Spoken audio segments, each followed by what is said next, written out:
Friends, இன்றைக்கி நம்ம பருப்பு வடை எப்படி பண்ணலான்னு பார்க்கலாம். அதுக்கு 1 கப் கடலைப்பருப்பு எடுத்து வாஷ் பண்ணிவிட்டு தண்ணி ஊற்றி ஊற வச்சுக்கலாம்.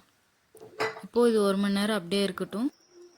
1 மணி நேரத்துக்கு அப்புறம் அந்த கடலைப்பருப்பை ஒரு மிக்ஸி ஜாரில் எடுத்துக்கோங்க.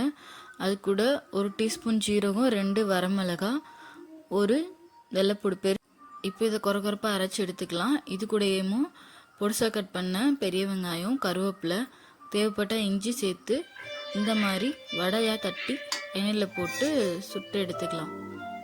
போடும்போது கொஞ்சம் அடுப்பை சிம்மில் வச்சுக்கோங்க, அப்போ தான் கரிஞ்சிடாமல் வரும். 2 சைடும் நல்லா வேக விட்டு எடுத்துட வேண்டியதான். அவ்வளோதான், நம்மளோட பருப்பு வடை தயாராகிடுச்சு. நான் இன்றைக்கி மோர் குழம்போடு வச்சு சாப்பிட்டேன். இது கூட உங்களுக்கு பிடிச்ச காம்பினேஷன் என்னென்னு கமெண்ட் பண்ணுங்கள். இந்த மாதிரி வீடியோஸ் டெய்லி பார்க்க நம்ம சேனலை சப்ஸ்கிரைப் பண்ணி வச்சுக்கோங்க. தேங்க்யூ.